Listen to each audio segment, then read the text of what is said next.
cleno, muitos. Aí a gente tem muito por exemplo, você vai fornecer um zinco quelatado, por exemplo, e vai colocar ele como um cleno. Não, a gente poderia formular com um zinco mineral normal, mas aí a gente coloca um zinco quelatado, coloca um cleno, e aí eu vou dar um exemplo, por exemplo, você pega a embalagem da ração, lá está escrito, melhora a qualidade de pelo. Isso vem de onde? Daqui, da inclusão de um zinco quelatado, por exemplo. Melhora a qualidade intestinal, vem de onde? Vem, por exemplo, de um MOS, de um FOS, coisas desse tipo. Então, tem importância, tem efeito, funcionam de fato melhoram a qualidade de pelo, de fato melhora, principalmente a parte intestinal, mas muitas vezes são usados também como clenos, tá ok? Isso aí eu quero deixar toda vez que for comprar a ração e olhar para a ração, vocês vão pensar aí o que ela está trazendo e de fato funciona ou não, tá? Por exemplo, eu trouxe aqui, eu coloquei a glutamina, ó. Tem uma ração no mercado que usa glutamina para filhote, para ração PET, para tutor, por exemplo. Nucleotídeo, tudo pensando em qualidade de desenvolvimento de intestino desses filhotes. Aí eu trouxe alguns exemplos para a gente, já temos algum tempo aqui, e que eu sempre coloco essas fotos aqui também, ó, que essa é a realidade do que a gente tem de dieta no Brasil. Um é farelo de trigo peletizado, o outro é ração de coelho completa, peletizada, completa, certo?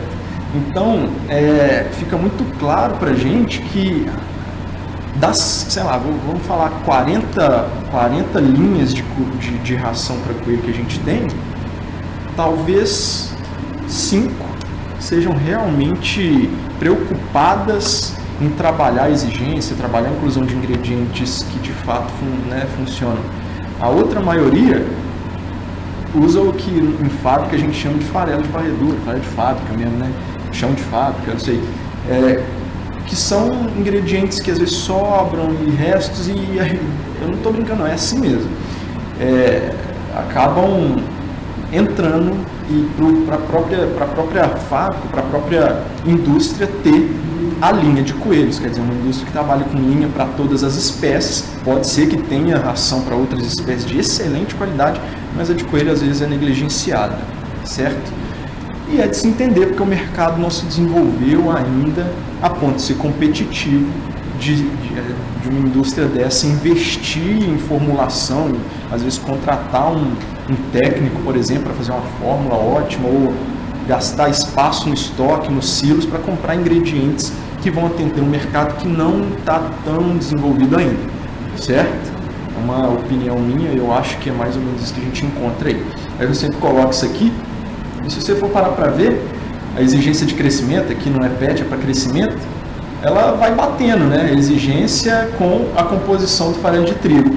Então fica muito fácil da gente incluir um nível alto de farelo, complementar com algumas coisas, um energético, alguma coisa proteica, algum aditivo aí de leve também, e fechar essa dieta e criar a nossa linha de coelho, tá?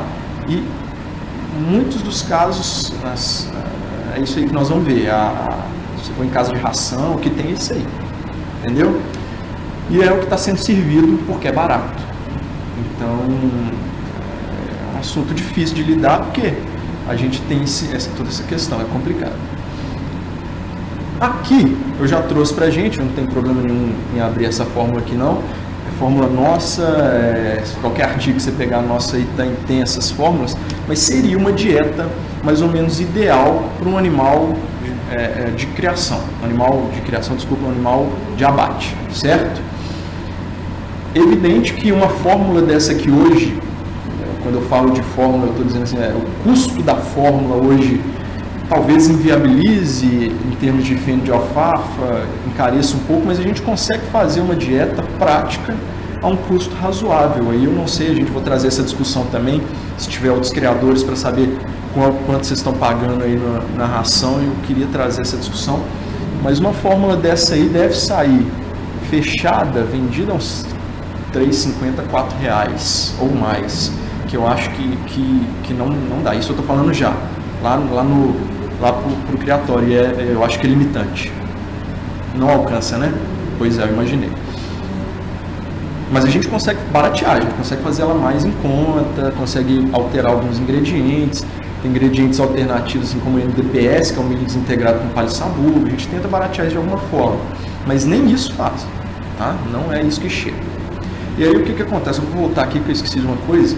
Quando a gente fornece esses ingredientes aqui, ó, desculpa, essas dietas aqui, a gente força, e aí é uma discussão que vai vir também, o produtor, o criador, a fornecer ingredientes extras à dieta do coelho. Nós estamos falando de um feno extra, de um rami, por exemplo, tá? E isso pode ser problemático por alguns aspectos, porque a gente principalmente não sabe fechar ou precisar o que esse animal está comendo com muita certeza. Aqui uma dieta prática que eu já mostrei, e essa seria mais ou menos um exemplo aí de dieta PET, de dieta para coelho de estimação. O que a gente percebe? Se comparar aqui, olha, a gente vê duas fontes fibrosas, uma fibrose, uma outra que também tem um nível de proteína mais alto, as duas têm, na verdade. Um milho como energético, aqui também tem energia, tem amido. Um proteico, quer dizer, varia pouco em termos daqueles grupos de ingredientes, varia um pouco, né? Aqui você vai ter muito mais ingredientes fibrosos, tem outro aqui, ingredientes energéticos de outras qualidades, proteicos, quer dizer, você aumenta a gama de ingredientes e tende a diluir algum problema que algum ingrediente possa vir a trazer, tá? É raro isso, mas quase a gente não vê problema se a gente respeitar aqueles limites de inclusão. Para além disso, a gente traz uma série aqui de aditivos, e quer dizer, olha, zinco quilatado, antioxidante, fungicida, que aí é para aumentar o shelf life das rações, olha, um MOS, quer dizer, a qualidade é outra, se você comparar mesmo com uma dieta bem formulada para crescimento, certo? E tem que ser, porque esse animal aqui, ele não é para ele vai crescer, produzir o que ele tem que produzir, vai ser abatido, etc. Apesar de ser isso aí que tem sido fornecido para os conicultores PET. Esse aqui não, esse aqui nós estamos pensando num animal para durar, para viver, para ter longevidade, para ter qualidade de vida, de qualidade de intestino, qualidade de pele, etc. Tá? E percebam que aqui eu coloquei um extrusado e ele tem uma aceitação boa demais no mercado, tá? Então são aí os exemplos. E aí eu trouxe aqui rapidamente o que o mercado oferece em termos de dieta disponível. Lógico que eu não vou fazer propaganda, nem vou falar o nome de ninguém, mas eu fiz um quadrinho, eu acho que ficou um pouco pequeno para quem está atrás, mas eu peguei o que tinha no rótulo lá, né?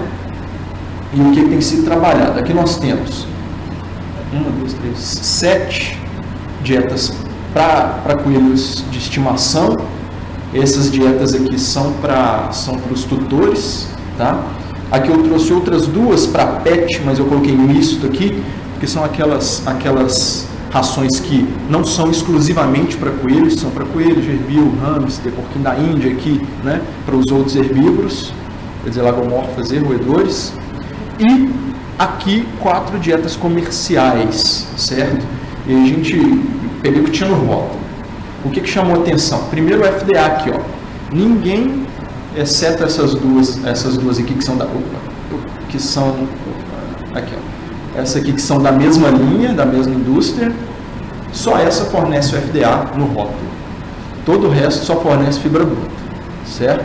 E como não há uma relação direta entre fibra bruta e FDA, para a gente poder estimar quanto que tem, não dá para saber quanto de FDA essas dietas aqui estão trabalhando, tá? Amido, eu só consigo ter ideia pelo que o rótulo mostra, certo? De ingrediente que eles incluíram, não dá para saber também. Em termos de níveis de proteína, a gente percebe que para as dietas de cunicultura, para tutor, para coelho PET de estimação, nós estamos trabalhando aí com 12 a 13, pode chegar a 16 quando a gente vê aqui, olha, são para coelho filhote, tá? E essas aqui para coelhos adultos, é o que tem sido trabalhado. Provavelmente uma dieta dessas aqui, ó, deve estar com uns 2.300 de energia digestível por aí, e essas mais aqui com 2.500, 2.600 por aí, de quilocalorias de energia digestiva. Aqui eu trouxe aqui as formas físicas e eu chamo a atenção para essa aqui, ó, que é uma tendência de mercado importante. Quer dizer, nós temos algumas peletizadas, a maioria extrusada, e essa que chama a atenção aqui, que é extrusada mais Muesli. O pessoal da tradução me ajude aí, mas no próprio rótulo tem isso aqui, Muesli. Para ficar fácil, seria uma granola no nosso aqui pra gente. O que é isso? Eles fazem uma dieta extrusada e incluem por fora ingredientes inteiros. Lembra lá dos que eu incluí como baixa inclusão? Então, uma cenoura desidratada, maçã em cubo, essas coisas, semente de abóbora, algum ingrediente que entra por fora. Ele é considerado na fórmula total, na hora de fechar a dieta, mas esses ingredientes são incluídos por fora. Então ele vai assim como se fosse um mix de cereais no meio dos extrusados. Então é uma tendência de mercado, tá? Forte que está vindo aí agora. E aqui embaixo nós temos também a maioria não, todas as dietas comerciais são peletizadas, tá? Mas os níveis nutricionais também variam mais. Se você for perceber, algumas dietas têm um nível de fibra bruta muito mais baixo, tá vendo? E aí é que mora o perigo, porque o nível de fibra bruta baixo é nível de FDA baixo, provavelmente. E se o nível de FDA está baixo, o nível de energia deve estar um pouco mais alto, vindo de ingredientes amiláceos. Então o risco aqui é grande da gente, se fornecer só uma dieta assim, da gente ter problemas de diarreia e aquelas perdas que a gente já conversou um pouco, tá? Coloquei os preços que eu encontrei. É evidente que dietas para coelho pet são bem mais caras que para coelhos comerciais. Quando eu falo bem mais caro, é bem mais caro 10, 15 vezes, entendeu? Mas tem aceitação. Geralmente a gente vê no mercado pacotes de 500, 700, 1 kg, 1,5 kg, 3 kg, tá? Dessas aqui, das dietas pet, tá? Das dietas pet. É mais ou menos assim que o mercado tem trabalhado. Quando a gente está falando de dietas mistas para outros roedores e o coelho junto, eles trabalham um nível de proteína um pouco mais alto, tá? E aqui geralmente tem esses dois níveis de 14, 12 e um pouco mais alto, que é para animais de reprodução ou animais só de engorda, beleza?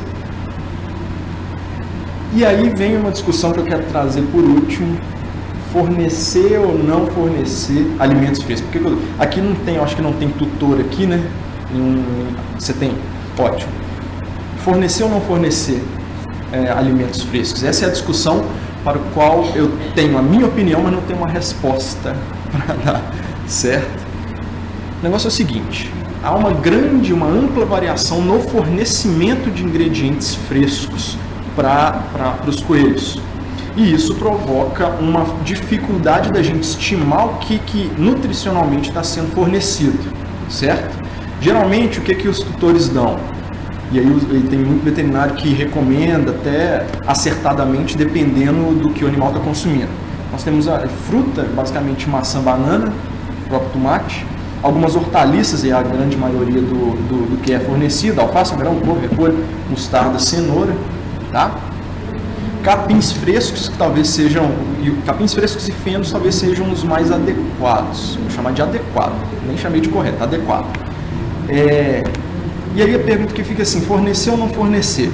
Se você for na literatura, se você for conversar, ver alguns relatos de caso, etc., e até conversar com os tutores, eles começam a falar assim: olha, eu tenho medo de fornecer porque eu li que tal coisa fornece tal coisa, ou pode causar um problema assim assado. O pessoal, por exemplo, tem medo de ração que tem feno de alfafa, porque diz aí que quando você fornece feno de alfafa, o coelho tende a ter problemas renais. A questão é, se o coelho tivesse consumir só feno de alfafa, ele vai ter todos os problemas, inclusive renais. Se você fornece uma dieta fechada, formulada, que tem inclusão de feno de alfafa e outros ingredientes, não vai ter problema nenhum, tá? Então, isso que a gente vê, olha, plantas potencialmente venenosas, glicosinolatos, goitrogênicos no repolho, na couve, né, que são as plantas do gênero Brassica. Alface tem aquele lactocário, leite da alface, alguma coisa assim. Existem questões relacionadas a isso na literatura, mas só vão ser impactantes quando fornecido em grande quantidade. E aí eu conto um caso rapidamente. Conversando com o tutor, falou: aqui eu fui, me recomendaram fornecer alface. Eu falei: não, beleza, não tem problema, mas quanto você fornece? Eu dou ele um pé por dia, um molho de alface por dia. Eu falei: calma, não precisa. Então, além da ração, a pessoa estava fornecendo um molho, fala, né, de alface. É muito, considero muito, sim, se o animal já está consumindo uma dieta que foi formulada para a exigência dele, muito dificilmente, apesar de termos as questões de variação na exigência, muito dificilmente ele vai precisar disso assim para viver. Então o que eu recomendo sempre? Forneça, mas use-o como um prêmio para o coelho, no momento da sua interação com ele. Não tem que fazer parte da dieta, da composição da dieta, se você fornece dietas balanceadas, de qualidade, de indústrias sérias, etc. Quando você parte para uma ração comercial, então eu sou tutor e estou falando Felipe, sou tutor também e eventualmente, por falta de tempo, forneço rações de baixa qualidade para o meu coelho. Só que eu complemento com feno, com alguma coisa e funciona, certo? Então é só uma opinião, a gente vai trazer isso para discussão, a gente não pode fechar isso a ferro e fogo, porque pode ser inclusive filosofia da pessoa, ela gosta, ela quer, entendeu? Então é aceitável, pode ser fornecido, mas minha recomendação é que seja nos momentos de interação do tutor com o seu animalzinho, certo? E alguns cuidados que aí sim eu tento prestar atenção e eu sempre falo, que é o excesso de água e ingredientes fortemente fermentescíveis, ou altamente fermentescíveis, sobretudo as frutas aí maduras, tá? Que em excesso podem causar hiperfermentação também. Só para fechar, uma discussão rápida sobre o fornecimento de dietas peletizadas ou extrusadas. Nós temos aí ambas as situações no mercado e ambas têm boa aceitação, embora a extrusada gere uma melhor aceitação das dietas e também, muito também relacionada ao shelf life desse produto, tá? Nas dietas peletizadas, nós temos aqui uma recomendação geral sobre o tamanho que ela tem que ter, né, de diâmetro de comprimento, mas aí a gente tem que prestar muita atenção nisso aqui, ó, que são dois índices de qualidade de pellet, que é o percentual de finos e o índice de durabilidade do pellet, tá? Que também tem muita relação, uma forte relação com a composição nutricional dessa dieta. Geralmente, dietas muito fibrosas são difíceis, tanto extrusar quanto pelletizar, mas o amido, e esse é uma das questões que a gente usa pelletização e extrusão, está relacionada à gelatinização do amido. Em dietas de baixo amido, talvez a qualidade do pellet não seja tão boa. É lógico que não é linear como eu estou falando, existem outros fatores que influenciam, o próprio tamanho, a qualidade da extrusora ou da pelletizadora, etc. Mas isso aqui tem que ser trabalhado, ok? É melhor pelletizada ou extrusada. Todas elas vão ser boas, mas para dietas de pet, sobretudo porque o consumo do coelho tende a ser baixo e ela durar um pouco mais na mão do tutor, vamos dizer assim, a extrusada tem mais aceitação, muito bem valorizada. E aí tem um outro aspecto que eu trouxe aqui. Vocês perceberam que eu não falei muito sobre esse problema de desgaste que a gente sempre traz e que talvez seja um dos problemas para a parte veterinária de cunicultura pet. A dieta extrusada a gente consegue trabalhar muito bem a expansão do grão no momento da extrusão e com isso controlar a dureza do grão formado. E com isso a gente pode usar inclusive como clemo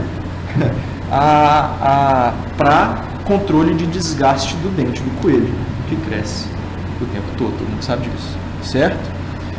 Como problema, como nem tudo são flores, né?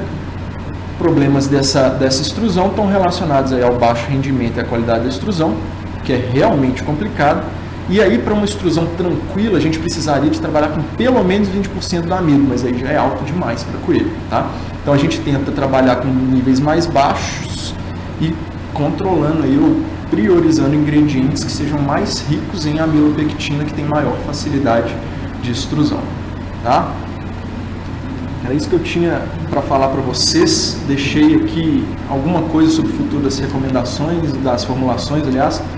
Difícil da gente estimar para onde o mercado vai, mas se eu pudesse apostar em alguma coisa, eu apostaria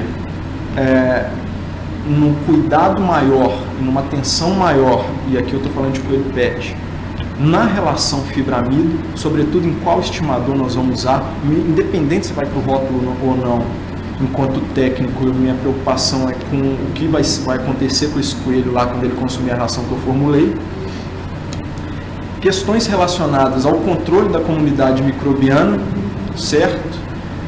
Alguma coisa também sobre desenvolvimento intestinal, e essa discussão eu vou trazer, mas apesar do tempo eu não vou poder falar disso, mas que relaciona um pouco lá com o pessoal que está trabalhando a campo com os coelhos PET. O criador está trabalhando com uma dieta de muito baixa qualidade, e o coelho com 15 dias está saindo do ninho, não é isso que a gente está discutindo, e já está consumindo essa dieta de baixa qualidade. Então talvez no futuro das formulações a gente possa pensar em algo nesse sistema, nesse caminho. E também em termos mercadológicos, trabalhar a apresentação das rações, sobretudo aquilo que eu falei que parece tendência que vem aí, trabalhar com os grãos fora e etc. Certo? Agradeço muitíssimo novamente a paciência de vocês, o convite, professor, e estou à disposição. Ok?